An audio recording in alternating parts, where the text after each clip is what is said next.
கர்த்தருடைய பரிசுத்த நாமத்திற்கு மகிமை உண்டாவதாக. இந்த நாளிலேயும் நாம் வேத புத்தகத்திலிருந்து ஒரு 4 வசனங்களை கவனிக்கப் போகிறோம். பிலிப்பியருக்கு பவுல் அப்போஸ்தலன் எழுதிய கடிதத்திலிருந்து 2ஆம் அதிகாரம்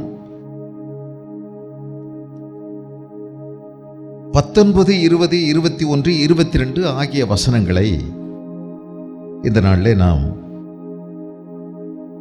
கவனிக்கப் போகிறோம். பிலிப்பியர் 2ஆம் அதிகாரம் 19, 20, 21, 22.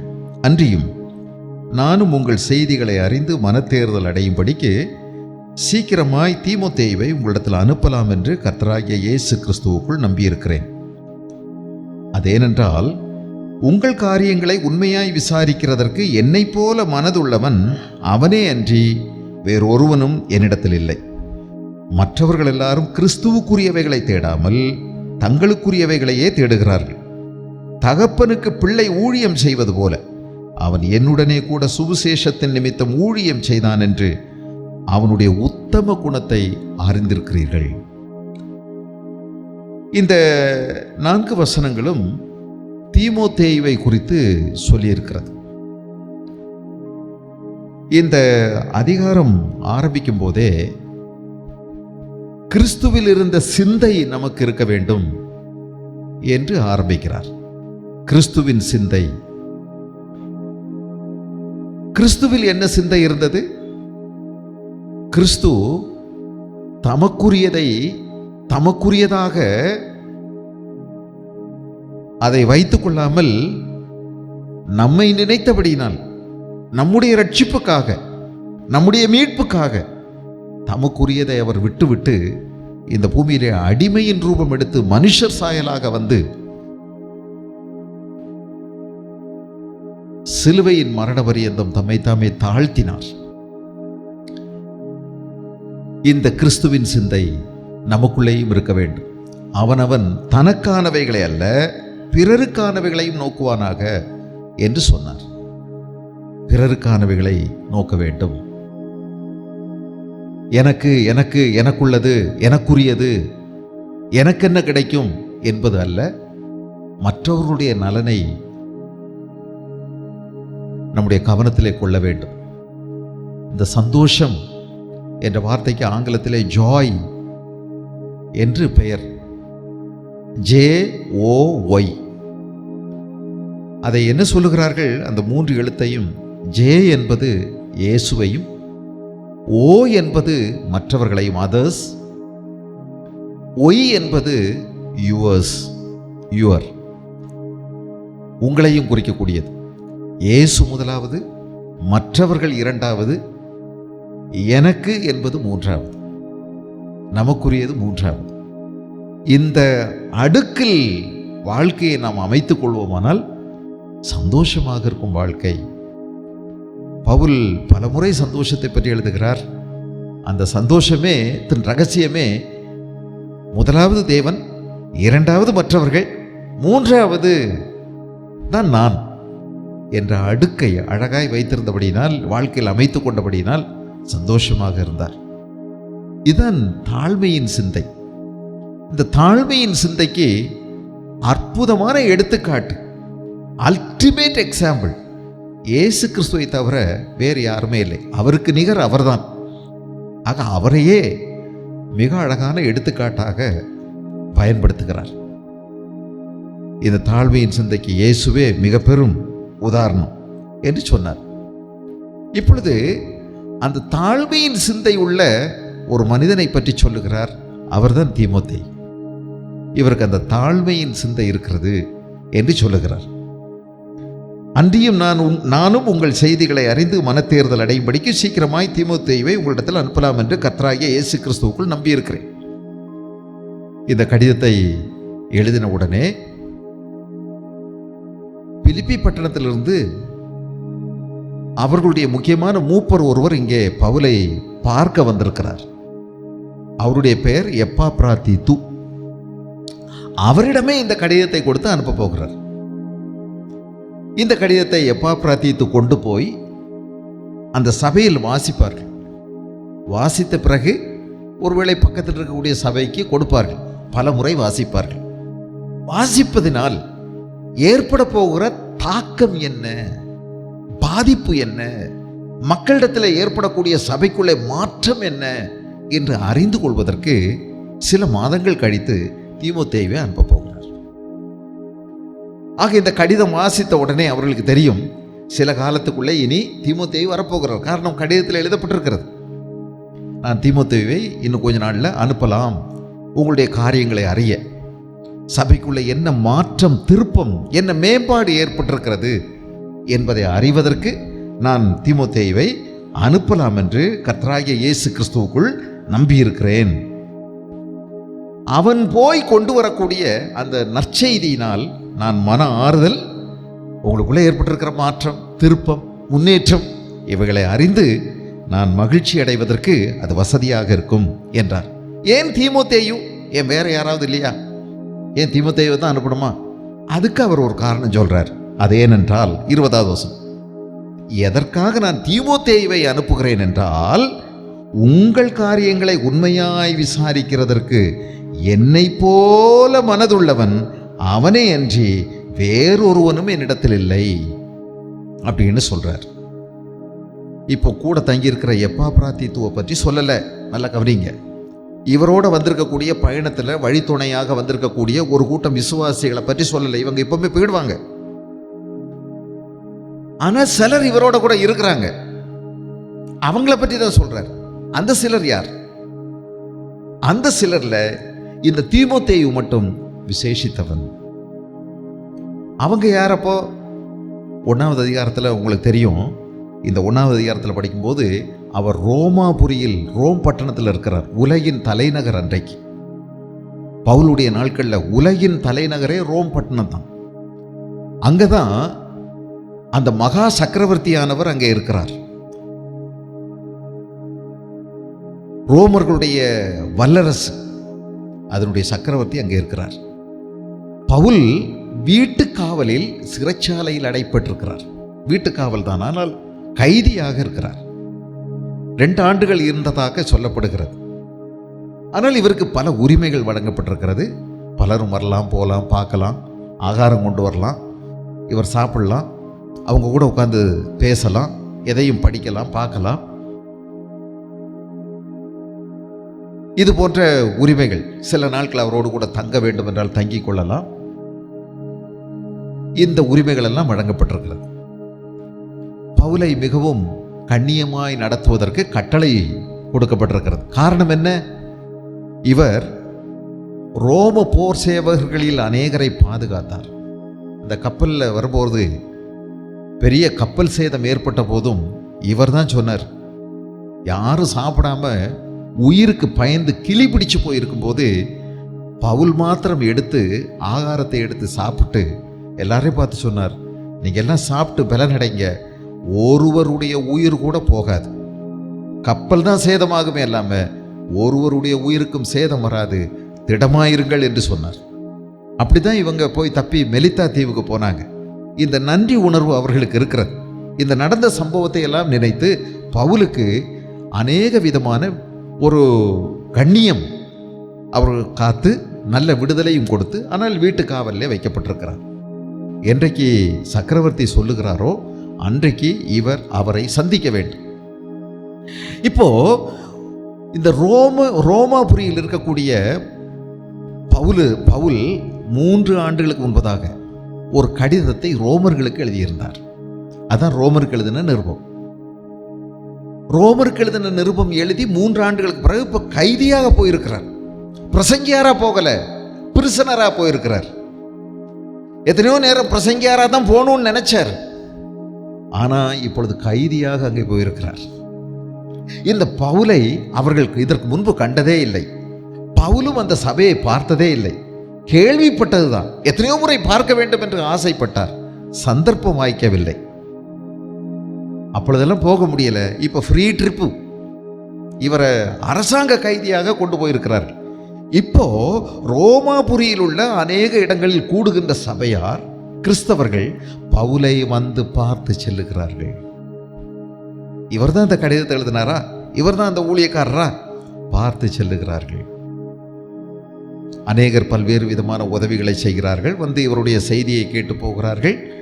ஊழியக்காரர்கள் வருகிறார்கள், பிரசங்கியார்கள் வருகிறார்கள், பலரும் வருகிறார்கள். இப்போ பாருங்க, 12வது வசனம் 1வது அதிகாரம். சகோதரரே, எனக்கு சம்பவித்தவைகள் சுவிசேஷம் பிரபலமாகும்படிக்கு ஏதுவாயிற்றென்று நீங்கள் அறிய மனதாய் இருக்கிறேன். எனக்கு சம்பவித்த இந்த கட்டுகள், இந்த கைதியின் அனுபவம் சுவிசேஷம் விருத்தி அடைவதற்கு காரணமாக அமைந்து விட்டது என்று பிலிப்பியருக்கு எழுதுகிறார். ரோமாபுரியில் கொண்டு எங்கே இப்படி விருத்தி அடைய காரணமாக இருந்தது? ரோமாபுரி பட்டணத்திலே, ரோமிலேயே சுவிசேஷம் இன்னும் அநேகருக்கு எட்டுவதற்கு நான் கைதியாக வந்தது கூட ஒரு வாய்ப்பாக மாறிவிட்டது என்று சொல்லுகிறார். ஆண்டவருடைய சித்தத்தில் நம்ம கைதியாக இருந்தாலும் சரி, அல்லது பெரிய சாதனையாளர்களாக போனாலும் சரி, பிரசங்கியார போனாலும் சரி, தேவனுடைய திட்டத்தில் இருந்தோமானால் நிச்சயமாய் கர்த்தர் நம்முடைய சூழ்நிலைகளை பயன்படுத்துகிறார்.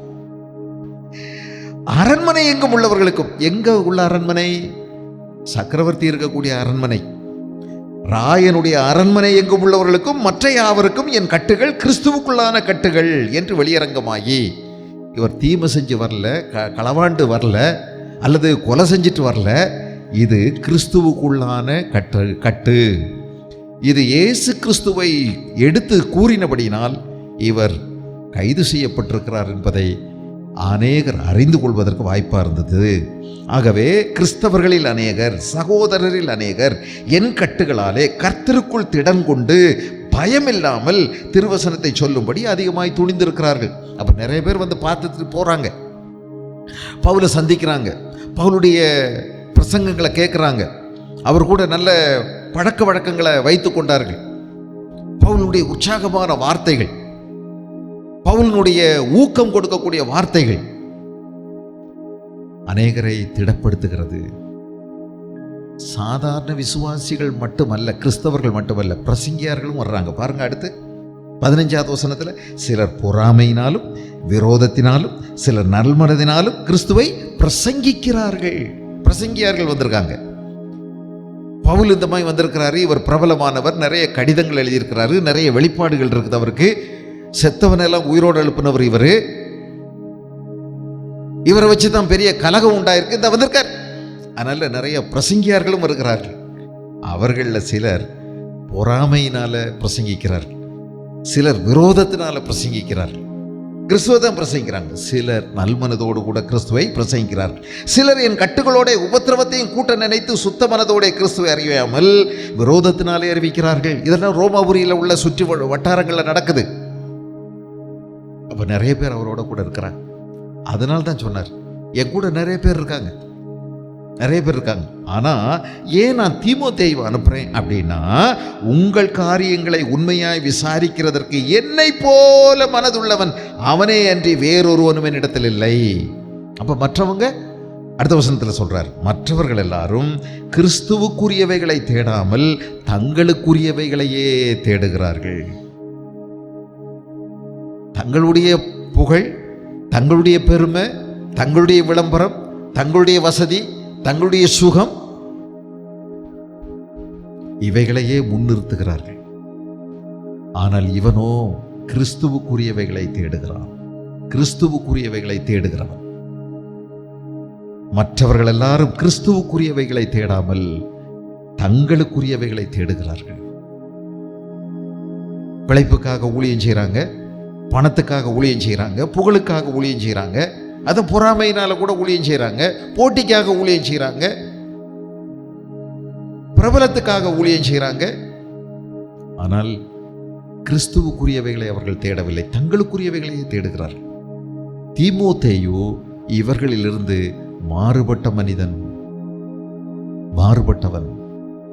நான் அவனை அனுப்புறதுக்கு காரணம், உங்களுடைய காரியங்களை உண்மையா விசாரிக்கிறதுக்கு அவனை மாதிரி என்னை போல மனதுள்ளவன், லைக் மைண்டட் பர்சன், என்னை போல மனதுள்ளவன் வேற ஒருவருமே என்கிட்ட கிடையாது.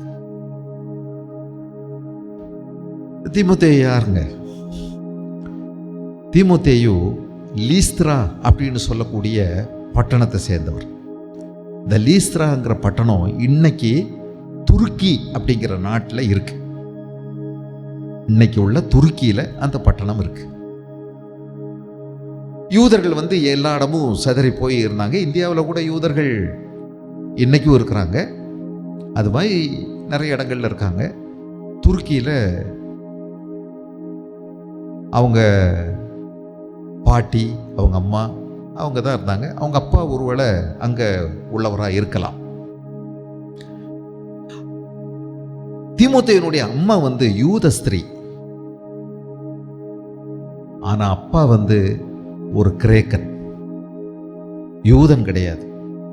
வேற மதத்தை சேர்ந்தவர், வேற மொழி பேசுறவர், வேற கலாச்சாரத்தை பின்பற்றவர்.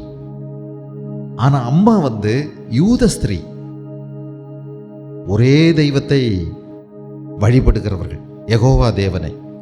ஆனா அப்பா பல சாமிகளை கும்பிடுறவர். ஏகப்பட்ட கட்டுக்கதை இருக்கு. அந்த கட்டுக்கதைகள் இந்தியாவிலேயும் நிறைய பரவி இருக்கு. நம்ம இன்னைக்கு பார்க்கக்கூடிய பல சாமிகளுடைய வரலாறு கிரேக்க வரலாறுல இருந்தே இருக்கு. நான் படித்ததே மதங்கள் தான். என் வீட்டில் பார்த்தீங்கன்னா பல மதங்களை பற்றிய புத்தகங்கள் இருக்கிறது. அதனுடைய ஆரம்பங்களை நீங்கள் பார்த்தீங்கன்னா அநேக கிரேக்க கடவுள்கள் அங்கே இருக்கிறது. நம்ம இந்தியாவில் உள்ள பல சாமிகளுடைய தொடர்பு அங்கிருந்தே வருகிறது. அநேக சாமிகள், அநேக தெய்வங்களை பூஜை செய்கிற பழக்கமுடையவர் அப்பா. எப்படி இவங்க 2 பேரும் கல்யாணம் பண்ணிக்கிட்டாங்கன்னு தெரியல. சும்மா வீணா இப்ப கற்பனை பண்ணி நம்ம நேரத்தை போக வேண்டியதில்லை. சாதக பாதகமான காரியங்கள் எல்லாம் ஒருவேளை இருந்திருக்கலாம். மொத்தத்தில் ஒரு கிரேக்கனும் ஒரு யூத ஸ்திரீயும் கல்யாணம் பண்ணிக்கிட்டாங்க. இந்த தீமோத்தேயுனுடைய அம்மா உடைய பாட்டியும் இருக்கிறத பார்க்கும்போது அந்த பாட்டியுடைய சம்மதத்தோட தான் தான் மகளை கல்யாணம் பண்ணி கொடுத்த போல தெரியுது. அவங்களும் கூட இருக்கிறாங்க. இவங்க 2 பேரும் இயேசு கிறிஸ்துவை சொந்த ரட்சகராக ஏற்றுக்கொண்டவர்கள். அநேகமாக ஒருவேளை இயேசுவ கண்ணில் கூட சிலுவையில் அறையப்பட்டதை போது பார்த்திருக்கலாம். பெந்தேகோஸ்தே நாளையின் போது அவங்களும் ரட்சிக்கப்பட்டிருந்திருக்கலாம். அங்க 3000 பேர் 5000 பேர் ரட்சிக்கப்பட்ட கூட்டத்தில் இவங்க இருந்திருக்கலாம். அங்கிருந்து எல்லாரும் சிதறி போன போது இங்க வந்திருக்கலாம். இவர்கள் இயேசுவில் உறுதியான விசுவாசம் கொண்டவர்கள். ஐனிக்கேயா, லோவிசாள், இவங்க 2 பேரும் சேர்ந்து இந்த பையன் பிறந்தபோது, தீமோத்தி பிறந்தபோது பேர் வைக்கிறதுல பெரும் பிரச்சனை ஏற்பட்டிருக்கும்னு நினைக்கிறேன். தீமோத்தேயுனுடைய அப்பா அவருடைய முறைப்படி அவருடைய ஊரில் அவர் பழக்க வழக்கத்தின்படி ஒரு பேர் வைக்கணும்னு நினச்சிருப்பாரு. இந்த அம்மா ஒரு விதமான பேர் வைக்கணும்னு நினச்சிருப்பாங்க. சரியான முட்டல் மோதல் எல்லாம் நடந்திருக்கலாம். ஆனால் தாயும் மகளும் சேர்ந்து எப்படியோ பேர் வச்சிட்டாங்க பாருங்க. கிரேக்க பேராக இருந்தாலும் யெகோவா தேவனை குறித்த அர்த்தமுள்ள பேராக இருந்தது. தீமோத்தி கிரேக்க பேர் தான், ஆனால் தேவனை கனம் பண்ணுபவன் என்பதுதான் அந்த வார்த்தையின் அர்த்தம். தீமோத்தேயு என்ற வார்த்தையின் அர்த்தம் தேவனை கனம் பண்ணுகிறவன். One who honour God, Jehovah தேவனை கனம் பண்ணுகிறவன். அந்த அர்த்தத்தோடுள்ள பேரை வைத்திருக்கிறார். சரி, இவங்களால சரியா கனம் பண்ண முடியுமா? பிள்ளைக்கு 8வது பேர் வைக்கிறதுக்கு முன்னாடியே 8வது நாள் விருத்த சேதனம் செய்ய வேண்டும். அது யூதர்களுடைய முறைமையின்படி பொதுவாக 8ஆம் நாளிலே ஆண் குழந்தைக்கு விருத்த சேதனம் செய்வார்கள். அந்த பிரச்சனை வந்தபோது சரியான பிரச்சனையாக இருந்திருக்கும். 8வது நாளிலே பிள்ளையை கொண்டு போய் காயப்படுத்தி அதை வதைக்கணுமா? முடியாதுன்னு இருப்பார், வேண்டான் இருப்பார். அந்த அம்மா ஒருவேளை பிடிவாதமாக இருந்திருக்கலாம். பெரிய சண்டை இருந்திருக்கும், அவங்களுக்குள்ள வாக்குவாதங்கள் இருந்திருக்கும், கருத்து வேறுபாடுகள் முற்றி இருக்கும். ஆனால் தீமோத்தேயுனுடைய அப்பா சொன்னது தான் நடந்துச்சு. வேண்டாம், முடியாதுன்ட்டாரு, முடியலை. பல நேரங்களில் இது மாதிரி சொல்லியிருப்பார். உனக்கு இயேசுவின் மேலே விசுவாசம் இருந்தால் உன் அளவில் வச்சுக்க, என் பையன் மேலே திணிக்காதன்னு இருப்பார்.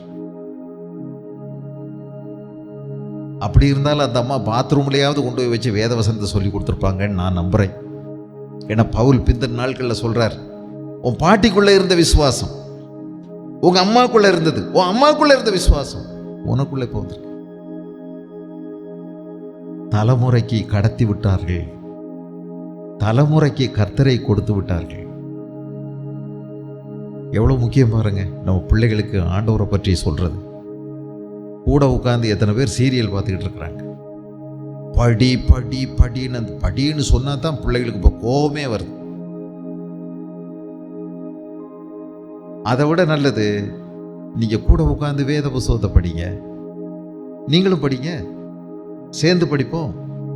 பிள்ளைகளுக்கு கர்த்தருடைய வழிகளை கற்றுக் கொடுங்கள். கர்த்தருடைய வழிகள் என்ன? அவன் படிக்கிறானோ படிக்கலையோ போயிட்டு போறேன், அதை பத்தி நீங்க கவலைப்படாதீங்க. எல்லாருக்குள்ளேயும் ஏதோ ஒரு திறமை புதைந்து இருக்கிறது. எல்லாரும் படிச்சு இன்ஜினியர் ஆக வேண்டியதில்லை. எல்லா வேலைக்கும் ஆட்கள் தேவை, எல்லா வேலைக்கும் ஆட்கள் தேவை.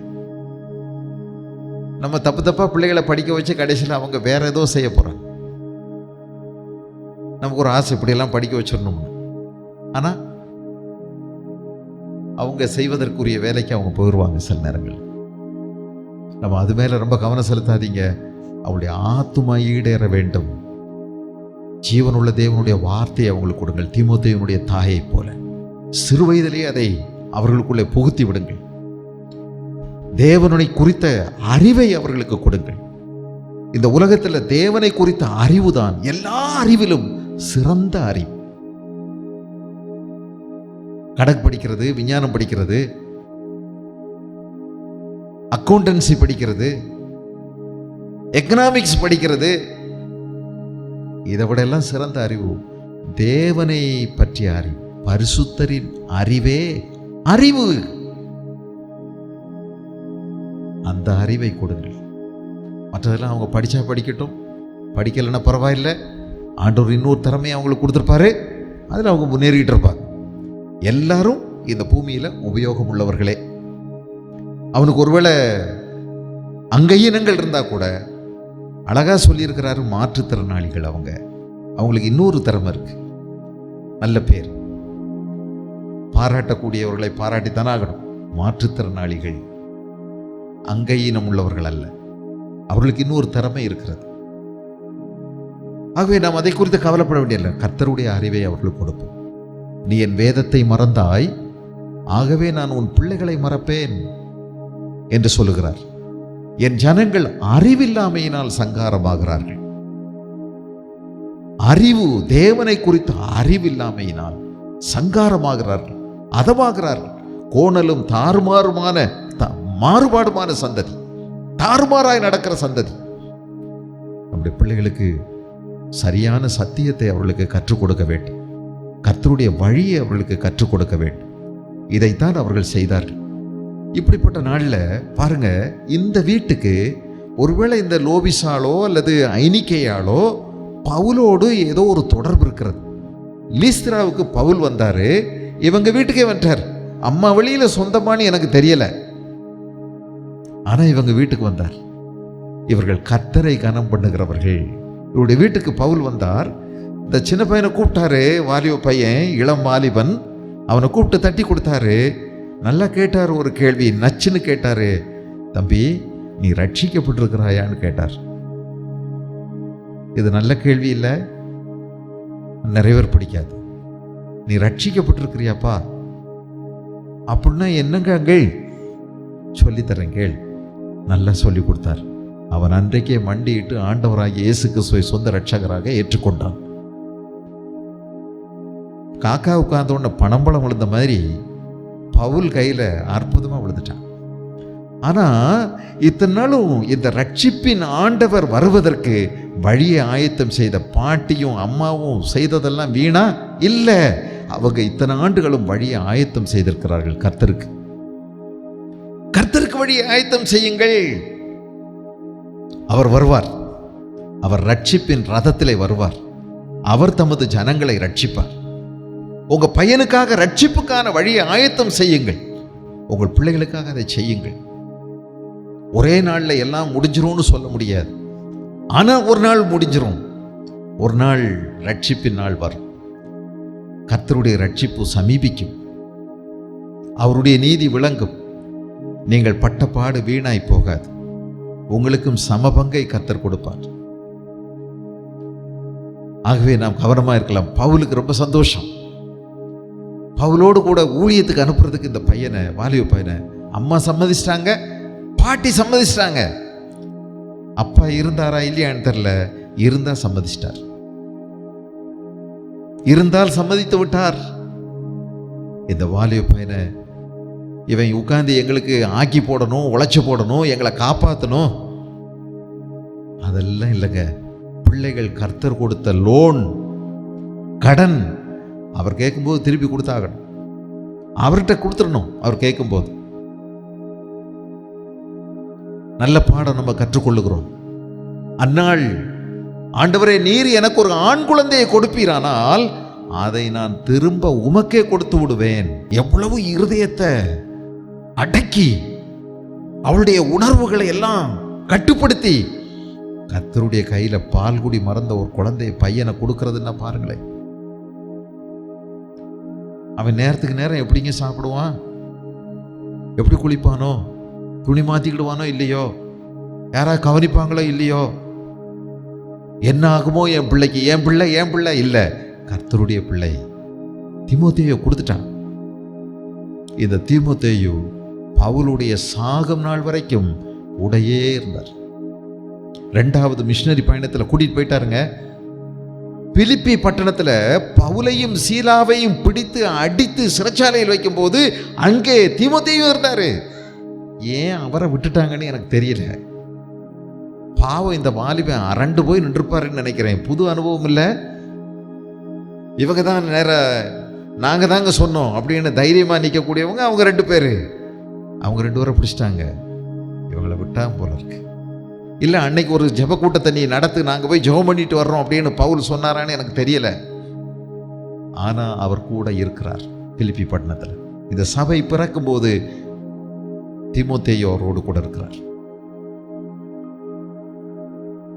நல்ல இளம் வாலிபன், மிக ஆசையாய் தேவனுடைய வார்த்தைகளை பவுலிடமிருந்து கற்றுக்கொண்டான். சொல்வதற்கெல்லாம் கீழ்ப்படிந்தான். ஒரு வார்த்தை எழுதியிருக்குது பாருங்க 22, தகப்பனுக்கு பிள்ளை ஊழியம் செய்வது போல அவன் என்னுடனே கூட சுவிசேஷத்தின் நிமித்தம் ஊழியம் செய்தான் என்று அவனுடைய உத்தம குணத்தை அறிந்திருக்கிறீர்கள். பவுலுக்கு என்னெல்லாம் செய்யணுமோ அதெல்லாம் செஞ்சான். சுடுதண்ணி வச்சு கொடுக்கணும், குளிக்க வச்சு கொடுத்தான். சோப்படுத்திட்டு பாப்பா செய்தான். துணிமணி துவைக்கணும், ஐயா நான் செய்கிறேன். ஒருவேளை சொந்தமா இருந்தா மாமா, சித்தப்பா, மச்சான். அதையெல்லாம் தாண்டி இவரை யாரா பார்த்தான் தெரியுமா? தேவன் எனக்கு கொடுத்த அருமையான ஊழியக்காரர், தலைவர். உலக உறவின் அடிப்படையில் அவன் பார்க்கவில்லை. கர்த்தரால் கொடுக்கப்பட்ட ஒரு நல்ல ஊழியக்காரன். அவருடைய கையின்கள் அடங்கி இருந்து நல்ல பக்குவப்படுத்தப்பட்டான். he was mentored, he was well trained. நன்றாக கற்றுக்கொண்டான். அவனுக்குள்ள இருந்த ஆவிக்குரிய வாஞ்சை பெருகியது, வளர்ந்தது. ரொம்ப கூச்ச சுபாவம் உள்ளவன், ரொம்ப பயந்தவன். தீமோத்தேயு மிகவும் பயந்த சுபாவம் உள்ளவன், பலவீனமானவன். ஆளு ரொம்ப மெலிஞ்சுதான் இருப்பார் போல இருக்கு. என்ன அவருக்குள்ள கோளாறுன்னு தெரியல, வயிற்றுல அல்சர் இருந்திருக்கலாம். பவுலே சொல்றாரு, உனக்கு அடிக்கடி வரக்கூடிய வயிற்று வலிக்கு கொஞ்சம் திராட்சை ரசத்தை அடிக்கடி நீ எடுத்துக்கோன்னு சொல்றார். ஒரு பலவீனமான பையன், பயந்த பையன், கூச்ச சுபாவம் உள்ளவே. ஆனா அவனை பவுலுக்கு ஊழியம் செய்யும் போது, பவுலுக்கு பலவிதமான சேவைகளை செய்யும் போது, ஒரு தகப்பனுக்கு செய்வது போல வெட்கப்படாமல், இது நல்ல வேலை, இது உயர்ந்த வேலை, இது அழுக்கான வேலை, டர்ட்டி ஒர்க், இதெல்லாம் நான் செய்ய மாட்டேன். வேணா நான் சட்டையை துவைச்சு தர்றேன், ஆனால் பனியனெல்லாம் நான் துவைக்க மாட்டேன், எனக்கு அதெல்லாம் பிடிக்காது. இந்த பேச்செல்லாம் அங்கே இல்லைங்க. ஒரு தகப்பனுக்கு பிள்ளை ஊழியம் செய்வது போல எல்லா வேலையும் அன்போடு கூட செய்தான்.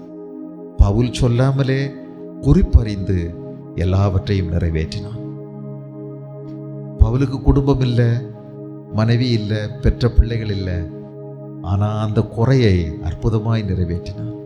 ஒரு யாக்கோப்புக்கு யோசேப்பு அவங்க அம்மா இறந்த பிறகு கூட இருந்து மற்ற பிள்ளைகள் 11 பிள்ளைகள் இருந்தாலும் இவன் தான் அப்பாவுக்கு அன்புக்குரியவனாக இருந்தான். தீமோத்தேயு ஒரு தகப்பனுக்கு பிள்ளை ஊழியம் செய்வது போல அவன் எனக்கு ஊழியம் செய்து சுவிசேஷத்திற்கு ஊழியம் செய்த அவனுடைய உத்தம குணத்தை அறிந்திருக்கிறீர்கள். சுடுதண்ணி வச்சு கொடுக்கணும். சில நாள் பவுலுக்கு கஷ்டமா இருக்குது. அவருக்கு ஏதோ சரீரத்தில் ஒரு முள் கொடுக்கப்பட்டிருந்தது. அது என்னன்னு தெரியல, தோல் வியாதியோ என்னமோ தெரியல. பார்க்க அருவருப்பா கூட இருந்திருக்கலாம். ஆனால் அருவருக்காமல் பவுலே சொல்றார், நீங்க என்ன அருவருக்காமல் ஏற்றுக்கொண்டீர்கள்னு ஒரு இடத்துல சொல்றார். என்ன அருவருப்புன்னு தெரியல. ஆனால் தீமோத்தேயு கூட இருந்து அன்போடு கூட எல்லா வேலையும் செய்தான், நன்றாக கண்காணித்தான். சாதனையாளர்களுக்கு விருது கொடுப்பார்கள்.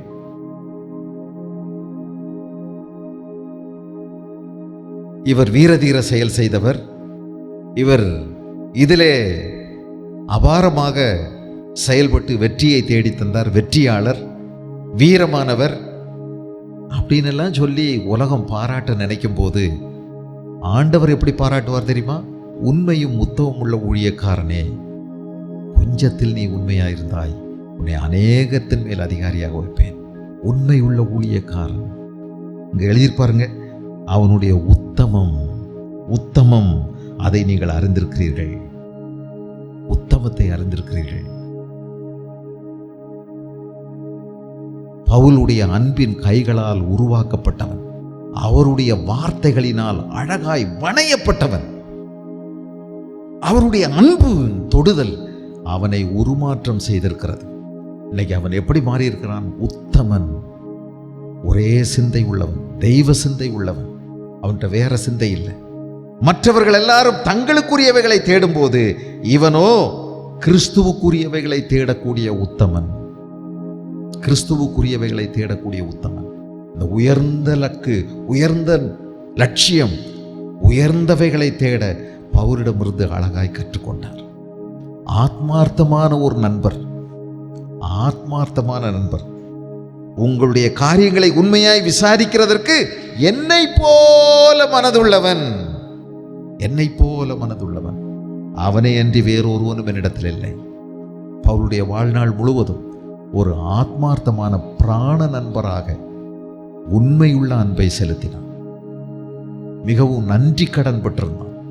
என்னை ரட்சிப்புக்குள் வழி நடத்தின என் ஆவிக்குரிய தகப்பன்.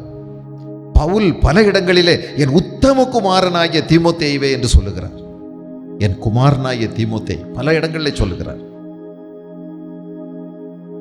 இப்படி அழகாய் வணையப்பட்டார், உருமாற்றம் பெற்றான்.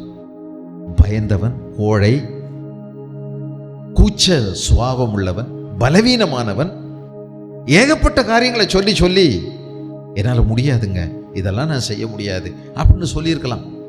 பல இடங்களுக்கு அனுப்பி வச்சார், நிறைய இடங்களுக்கு அனுப்பி வச்சார். கொரிந்து பட்டணத்துக்கு இவர் அனுப்பப்பட்டார். அன்னைக்கு பிரயாணம் எல்லாம் எளிதான விஷயம் அல்ல. பிலிப்பி பட்டணத்திலிருந்து ரோமாபுரிக்கு போறதுக்கு 2 மாசம் ஆயிடுவோம். பாய்மர கப்பலை பிடிச்சு தான் போகணும். காற்று சாதகமாக இருந்தால் மட்டுமே கப்பல் போகும். இன்னைக்கு ஒருவேளை 2 மணி நேரத்தில் போயிடலாம் பிளெயின்ல. ஆனால் அன்றைக்கு 2 மாதம் இப்படி பிரயாணம் எல்லாம் சவாலானதும் பாதகமான சூழ்நிலையும் பயம் நிறைந்ததுமான சூழ்நிலைகளில் கொரிந்துவுக்கு இவர் அனுப்பப்பட்டிருக்கிறார். 1 கொரிந்தியர் 4:17 அங்க நம்ம படிக்கிறோம். கொரிந்து பட்டணத்தில் உள்ள சபைக்கு தீமோத்தேயு அனுப்பப்பட்டார். தெசலோனிக்கே பட்டணத்தில் உள்ள சபைக்கு தீமோத்தேயு அனுப்பப்பட்டார். 1 தெசலோனிக்கர் 3ஆம் அதிகாரம் 2வது வசனத்தில் அது எழுதப்பட்டிருக்கிறது. எபேசு பட்டணத்தில் உள்ள சபைக்கு தீமோத்தேயு அனுப்பப்பட்டார். 1 தீமோத்தேயு 1ஆம் அதிகாரம் 3-4 வசனங்கள்ல நான் உன்னை எபேசுல விட்டுட்டு வந்தனே அப்படின்னு சொல்றார். பிலிப்பி பட்டணத்துக்கு இப்ப அனுப்ப போறார். ஐயா எங்க அனுப்பினாலும் சரி, நீங்க என்ன சொன்னாலும் சரி, கீழ்ப்படிந்து மறுப்பு சொல்லாமல், வாக்குவாதம் செய்யாமல், ஏதாவது ஒரு சாக்கு போக்கு சொல்லாமல், ஆத்மபாரத்தோடு தேவனுடைய சுவிசேஷத்தின் விரிவுக்காக இந்த ஜனங்களுடைய முன்னேற்றத்திற்காக, அந்த ஜனங்களை குறித்த ஒரு கவலை, ஒரு ஆத்மபாரம் எப்பொழுதும் இருந்தபடியினால் அதே பாரம் பவுலுக்கு இருந்தது, தீமோத்தேயுக்கும் இருந்தது. சேர்ந்து ஒரு மனதோடு கூட பயணித்தான், சேர்ந்து பயணித்தான். நீ பாருங்கள், அவனுடைய உத்தம குணம் நிரூபிக்கப்பட்டிருக்கிறது. தீமோத்தேயு நிரூபிக்கப்பட்டவன். அவனுடைய உத்தம குணம் அநேகரால் நிரூபிக்கப்பட்டிருக்கிறது. பாருங்கள், ஊழியம் செய்தான் என்று அவனுடைய உத்தம குணத்தை அறிந்திருக்கிறீர்கள். 22வது வசனம், நிரூபிக்கப்பட்டவன், டெஸ்டட் அண்ட் அப்ரூவ்டு. சோதிக்கப்பட்டவன், பரிசோதிக்கப்பட்டு நிரூபிக்கப்பட்டவன். அவனுடைய உத்தம குணம் அநேக வேளைகளில் பரிசோதிக்கப்பட்டது. அருமையான தேவனுடைய பிள்ளைகளே, நம்முடைய குணம் பரிசோதிக்கப்படுமானால் உத்தமர்கள் என்று சொல்ல முடியுமா? எங்க நமக்கு கொஞ்சம் பரிசோதிக்கப்படும் போதே நம்ம உடனே, ஐயோ எனக்கு ஏன் இந்த கஷ்டத்தை ஆண்டவர் கொடுக்கிறார், இந்த அம்மா எப்போ பார்த்தாலும் மாமியார் நோய் நோய் நோய் நோய்னு, ஐயோ ஐயோ ஐயோ ஐயோ, ஆண்டவரே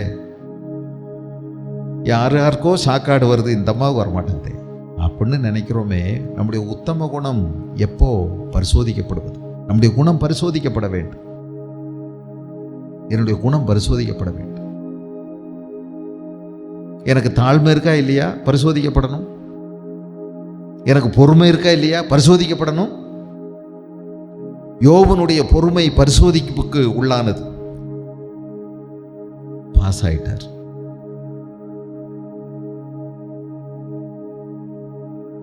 மோசேயினுடைய சாந்த குணம் பரிசோதனைக்கு உட்படுத்தப்பட்டது. பாஸ் ஆயிட்டார். ஆண்டவரை பற்றி ஜனங்கள் முறுமுறுத்தா கோபப்பட்டவர், வேதனைப்பட்டவர். தன்னை குறித்து தவறாக விமர்சனம் செய்யும் போது, வதந்தி பரப்பும் போது கோபப்படவே இல்லை. அதுக்காக யார் சொன்னதுன்னு சொல்லி கண்டுபிடிக்கிறதுக்கு முயற்சி பண்ணவும் இல்லை. கத்தரிட்டதை விட்டுட்டார். ஆனா அவர்களுக்கு, இப்படி வதந்தி பரப்புனவர்களுக்கு, விமர்சித்தவர்களுக்கு குஷ்டரோகம் வந்தபோது அவரால் தாங்கிக்கிட முடியல. ஐயோ ஆண்டவரே, நீங்க இதை மாற்றணும்னு சொல்லி கேட்டார் பாருங்க. அதுதாங்க சாந்த குணம். அதுதான் சாந்தம். இப்ப பாத்தியா, நான் ஆண்டவருடைய ஊழியன்னு உனக்கு தெரியுதா? என்ன பேசுனா வாய் அழுகி போயிடும், குஷ்டரோகம் வந்துடும். இப்படியெல்லாம் பயங்காட்டலை. இதை ஒண்ணுமே சொல்லலை. ஆண்டவர்கிட்ட போய் அழுறார். ஆண்டவர் சொன்னாரு, இந்தப்பா நீ சொன்னதுனால இப்ப நான் கேட்க மாட்டேன். ஒரு 7 நாள் அவ வெளியில இருக்க சொல்லு.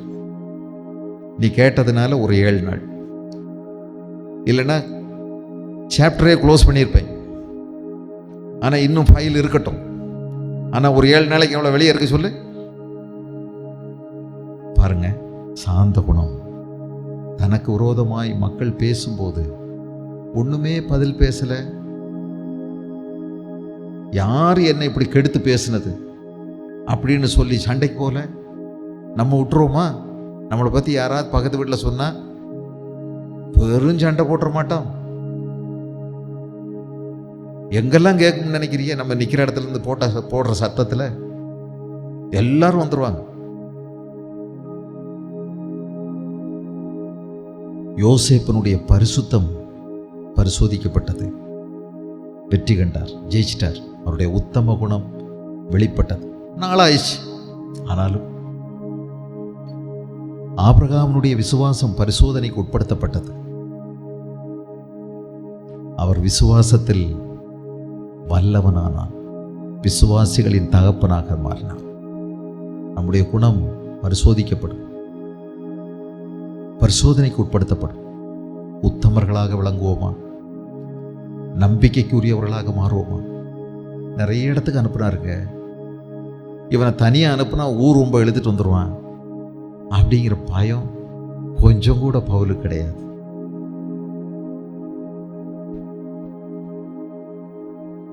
உத்தமன். எல்லாருக்கும் தெரியும், எல்லாருக்கும் தெரியும். நம்ம பிள்ளைய ஒத்தையில் எங்கேயாவது காலேஜுக்கு அனுப்புனா, ஸ்கூலுக்கு அனுப்புனா சிகரெட் குடிக்க மாட்டான், அங்கே போய் தண்ணி அடிக்க பழக்க மாட்டான், அங்கே போய் சினிமா பார்க்க மாட்டான். நமக்கு நம்பிக்கை இருக்கா? நமக்கு பயமாக இருக்கு. எங்கடா பிள்ளைய ஒத்தையில் அனுப்புனா ஏதாவது ஏடா கூடமா செஞ்சிருவானோ, நடந்துருமோ, பயம் பயம் பயம். அந்த குணம் நிரூபிக்கப்பட முடியலை.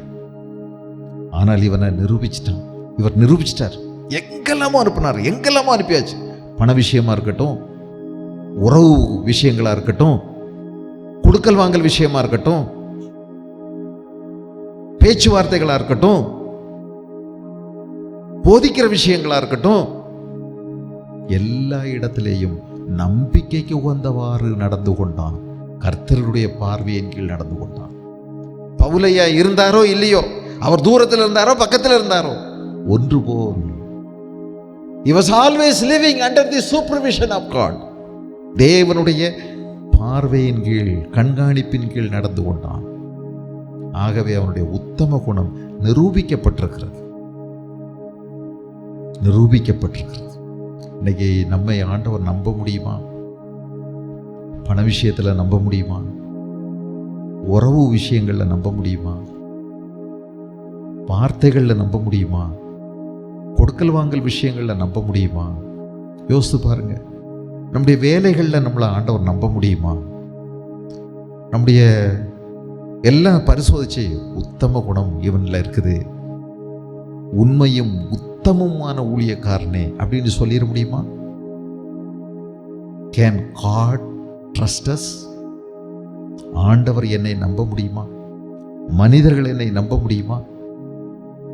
பவுல் சொன்னாரு, தேவனுக்கு மனுஷருக்கு முன்பதாக யோக்கியமானவைகளை செய்ய நாடுகிறோம். அதே கொள்கையை தீமோத்தேயும் வச்சிருந்தார். யோக்கியமானவைகளை செய்தார். யோக்கியமானவைகளை யோசித்து பார்ப்போம். இவனுடைய வாழ்க்கையில இவனுடைய உத்தம குணம் நிரூபிக்கப்பட்டது. இவனுக்குள் இருந்த சிந்தை கிறிஸ்துவின் சிந்தை. கிறிஸ்துவின் சிந்தை. கிறிஸ்துவின் சிந்தை. கிறிஸ்துவின் சிந்தைன்னா என்ன? தன்னுடையவைகளை விட பிறருக்குரியவைகளுக்கு முன்னுரிமை கொடுப்பது. சிலருக்கு நான் அப்படிங்கிறது தான் கடவுளே. I is their God, self is their religion. எனக்கு me me me me is their slogan. எனக்கு எனக்கு எனக்கு அதான் அவங்களுடைய கொள்கையே. நான் என்பதுதான் அவருடைய கடவுள். சுயம்தான் அவருடைய மதம். எனக்கு எனக்கு எனக்கு எனக்கு எனக்கு அதுதான். எல்லாரும் அடிச்சுக்கிறாங்க. எனக்கு வேணும், எனக்கு வேணும், எனக்கு வேணும், எனக்கு வேணும். இல்லை, அவங்க வாங்கிட்டு மிச்சம் இருந்தால் போதும், அவங்களுக்கு கொடுங்க, அவங்களுக்கு கொடுங்க, வாங்கட்டும். ஒரு கடைக்கு போகிறோம், பால் வாங்க போகிறோம், பொருட்கள் வாங்க போகிறோம். மக்கள் முண்டி அடிக்கிறத நீங்கள் பார்ப்பீங்க. நான் தான் முந்தி போயிருப்பேன். ஆனால் முந்தி ஒருத்தன் வாங்கணும்னு நினைப்பான். வாங்கட்டும். நமக்கு நேரம் போக மாட்டேங்குன்னு வெட்டியா நிற்கிறதுக்காக நான் சொல்லலை. ஆனால் மற்றவர்கள் மேலே உள்ள சிந்தை நமக்கு இருக்குமானால், என்னுடைய விருப்பம் அடுத்ததாக இருக்கட்டும், எனக்குரியது என்னுடைய விருப்பம் அதெல்லாம் ரெண்டாவது அடுத்து வச்சு, மற்றவர்கள் அவங்களுக்கு முன்னுரிமை கொடுப்போம். அடுத்தவர்களுக்கு அவர்களுடைய உணர்வு, அவர்களுடைய பாரம், அவர்களுடைய சுமை, அவருடைய துக்கம், அவருடைய காயங்கள். எத்தனை பேர் இன்னைக்கு காயத்தோடையே நடக்கிறாங்க, வேதனையோடையே போறாங்க. ஒரே வீட்டுக்குள்ள தான் இருக்கிறோம், விசாரிக்கிறதுக்கு ஆட்களே இல்லை. ஏன் இப்படி நீ துக்கமா இருக்க அப்படின்னு யாராவது கேட்குறாங்களா? யாராவது கேட்குறாங்களா? என்னப்பா, என்ன ஆச்சு உனக்கு? ஏன் உன் முகம் துக்க முகமா இருக்கு? இயேசு கிறிஸ்து கேட்டார், ஏன் நீங்கள் துக்க முகமாய் நடந்து போகிறீர்கள்? இல்லை, ஜெயில தான் கிடக்கிறாரு, அநியாயமா தண்டிக்கப்பட்டிருக்கிறாரு. முறுமுறுக்கிறதுக்கும் வேதனைப்படுறதுக்கும் அழுது வழிகிறதுக்கும் 1000 காரணம் இருக்குது யோசேப்புக்கு. ஏன் தான் ஆண்டவர் எனக்கு இப்படி செஞ்சிட்டாரோ? எங்க அண்ணன்மாரே வித்து போட்டாங்களே, எங்க அப்பனை விட்டு தூரமா விலக்கிட்டாங்களே, கற்பனை பண்ணா கூட போய் சேர முடியாது, போகவே முடியாது. அடுத்த நாட்டில் கொண்டு போய் வித்துட்டாங்க. சரி பரவாயில்ல, ஆண்டவர் நல்லா தான் வச்சிருந்தாருன்னு பார்த்தா கடைசியில் செரிப்படி வாங்கி கேவலப்பட்டு அவமானப்பட்டு இன்னைக்கு ராஜதுரோக குற்றத்தின் கீழே நாம சிறையில் அடைக்கப்பட்டிருக்கிறோம். ஏன் இந்த ஆண்டவர் எனக்கு இப்படி செஞ்சிட்டார்? ஏன் இப்படி செஞ்சாரு? ஏன் இப்படி செஞ்சாரு? நான் நல்லா தானே ஜெபம் பண்ணேன், நல்லா தானே ஆண்டவரை தேடினேன். ஏன் ஏன் ஏன் ஏன்? துக்கப்பட்டு ஆவியை துக்கப்படுத்தி கர்த்தரையும் துக்கப்படுத்தி இருக்கிறவங்களையும் துக்கத்திலையும் சோகத்தில் தள்ளி எல்லார்கிட்டையும் அனுதாபங்களை அள்ளி வாங்க பார்க்கறது, அனுதாபங்களுக்காக மடியில விரிச்சு விரிச்சு பிச்சை எடுக்கிறது, அழுதழுது என்ன பாருங்க, என் நிலைமையை பாருங்க, நான் கர்த்தருக்காக இந்த வேலையை செய்யவே இல்லைங்க. அவனுக்கு ஒன்று தெரியும், அவனுடைய ஆண்டவர் ஜீவிக்கிறார், அவர் சொன்னதை நிறைவேற்றுவார். இப்ப நடக்கிறது எனக்கு புரியல, ஆனா அவர் சொன்னது நிறைவேறும். அவர் சர்வ பூமியின் ஆண்டவர், சர்வத்தையும் செய்ய வல்லவர், அவர் சகலத்தையும் கட்டுப்பாட்டில் வச்சிருக்கிறாரு. அவருக்கு தான் தெரியும் எனக்கு புரியல, ஆனாலும் நான் அவருக்குள் சந்தோஷமா இருப்பேன், மனமகிழ்ச்சியா இருப்பேன். மகிழ்ச்சியா இருந்ததுனால தான் 2 பயலுக்கு அதிகாலமே எழும்பி ஒருத்தர் பார்த்து அழுது அழுது வழிகிறானுங்க. இவன் அவனை பார்த்தா, அவன் இவனை பார்த்து, என்ன தம்பிகளா, ஏன்பா இன்னைக்கு இவ்வளோ துக்கத்தோடு இருக்கிறீங்க அப்படின்னு யோசேப்பு கேட்குறாரு பாருங்க சிறைச்சாலையில். ஏன் துக்கத்தோடு இருக்கிறீங்க? ஏன் உங்க முகம் இவ்வளோ சோகமா இருக்கு? யாருங்க உங்களை பார்த்து கேட்கறது? யாராவது இருக்காங்களா பக்கத்தில்? அக்கறை உள்ளவங்க, அன்பு உள்ளவங்க, உண்மையா நேசிக்கிறவங்க, காயப்பட்டவங்களை விசாரிக்க. நான்லாம் நல்லா தான் இருக்கேன். நல்லா இருங்க, ரொம்ப சந்தோஷம், அதான் நல்லது. ஆனால் உங்கள் பக்கத்தில் யாரோ காயத்தில் இருப்பாங்களே, இதயம் நொறுங்கி போயிருப்பாங்களே, சோகத்திலையும் துக்கத்திலையும் இருக்காங்களே, வேதனையோடு கூட இருக்காங்களே, ஒரு வார்த்தை கேட்க மாட்டீங்களா? வீட்டுக்குள்ளே இருந்தாலும் தனிமையாக இருப்பாங்களே, தனிமையை உணர்ந்துக்கிட்டு இருப்பாங்களே, கொஞ்சம் ஒரு வார்த்தை கேட்டு பாருங்களேன். ஏன், எதனால நீங்க வேதனைப்படுறீங்க? எதுக்காக நீங்க கண்ணீர் வடிக்கிறீங்க? கேட்டு பாருங்க. எத்தனை பேரை நம்ம கட்டி எழுப்ப முடியும்? என்னை போல மனதுள்ளவன் உங்களை விசாரிப்பதற்கு. அது மட்டும்தானா? அப்படியே என்னன்னு கேட்டு போயிடலாமா? ஆண்டவர் நம்மளை என்னன்னு கேட்டு விட்டுட்டு போயிடுறாரா அம்போன்னு? இல்லையே, எதோ செய்யறாரு. அவர் நம்மை விசாரிக்கிறவரானபடியால், விசாரிக்கிறவர் அப்படின்னா என்ன செய்யறாரு? நிவர்த்தி செய்வதற்கு ஏதோ ஒன்று செய்யறாரு. எனக்கு என் துக்கத்தை மாற்றார், நொறுங்கின என் இருதயத்தை அவர் வாங்கிட்டு எனக்கு புதிய இருதயத்தை கொடுக்கிறாரு. என் முழங்கால் தள்ளாடும் போது, தடுமாறும் போது திடப்படுத்துறாரு. மங்கி எறிகிற திரியை அவர் அணையாமல் தூண்டி விடுகிறார். நெறிந்த நாளில் முறியாமல் பலப்படுத்துகிறார். நியாயத்திற்கு ஜெயம் கிடைக்கும் பண்ணும் வரைக்கும் அவர் நீதியை செய்ய தவறுவதில்லை. நல்ல ஆண்டவர். அந்த சிந்தை நமக்கு இருக்க வேண்டும். அந்த கிறிஸ்துவின் சிந்தை நமக்கு இருக்க வேண்டும். காயப்பட்டவர்களை, இதயம் நொறுங்குண்டவர்களை, நொம்பலப்பட்டவர்களை, ஆறுதலற்றவர்களை விடுதலையாக்குவதற்கு நமக்கு ஒரு இதயம் வேண்டும். என்னை போல கிறிஸ்துவின் சிந்தை, அதான் கிறிஸ்துவின் சிந்தை. என்னை போல மனதுள்ளவன், இவன் நிரூபிக்கப்பட்டவன். இதுதான் உத்தம குணம். தேவனுக்கு மகிமையை சேர்ப்பதிலே, ஆத்துமாக்களை கர்த்தருக்கென்று ஆதாய பண்ணுவதிலே அவன் ஒரே சிந்தை உள்ளவனாயிருந்தான். உத்தமம், அவனுடைய உத்தமம் நிரூபிக்கப்பட்டது. நம்மை குறித்து யோசிப்போம். இந்த உத்தமம் நம்மிடத்திலே காணப்படுகிறதா என்று பார்ப்போம். ஆண்டவர் நம்மை நம்ப தகுந்த விதத்திலே நாம் நடக்கிறோமா என்று பார்ப்போம். ஆண்டவரிடத்தில் நம்முடைய வாழ்க்கையை ஒழுங்குபடுத்துவோம். மற்றவர்களை நம்மை விட முன்னுரிமை கொடுத்து அவர்களுக்குரியதை நாம் கவனிப்போம். அவனவன் தனக்கானவைகளை அல்ல பிறருக்கானவைகளை நோக்குவானாக. கிறிஸ்துவில் இருந்த சிந்தையே உங்களிலும் இருக்க கடவுது. பிரார்த்தனை செய்வோமா? ஜீவனுள்ள நல்ல பரலோகத்தின் ஆண்டவரே, இந்த நல்ல நாளுக்காக உம்மை நன்றியோடு கூட ஸ்தோத்திரிக்கிறோம். உடைய பாதத்திலே நாங்கள் சற்று நேரம் அமர்ந்திருந்து உடைய வார்த்தைகளை தியானிக்க நீர் எங்களுக்கு கொடுத்த பாக்கியத்திற்காக நன்றியோடுமே துதிக்கிறோம். ஆண்டவரே,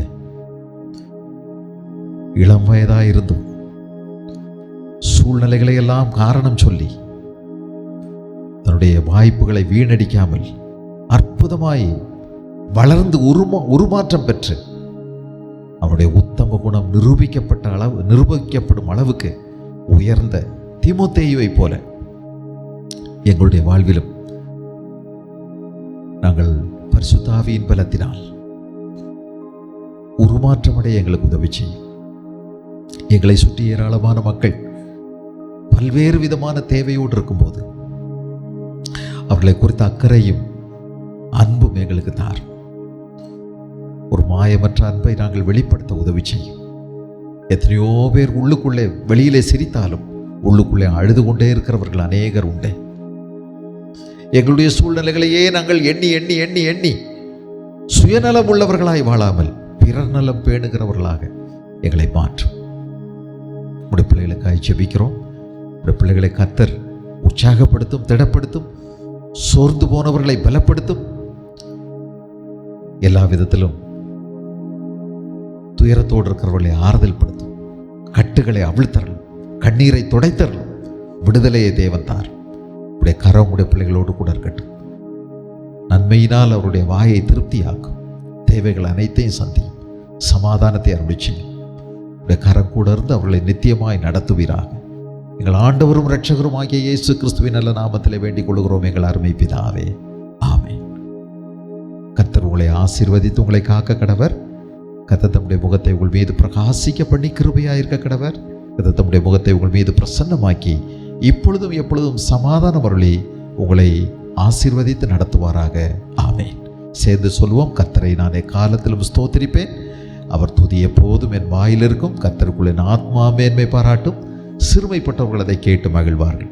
என்னோடு கூட கர்த்தரை மகிமைப்படுத்துங்கள். நாம் ஒருமித்து அவர் நாமத்தை உயர்த்துவோமாக. ஆமென், ஆமென்.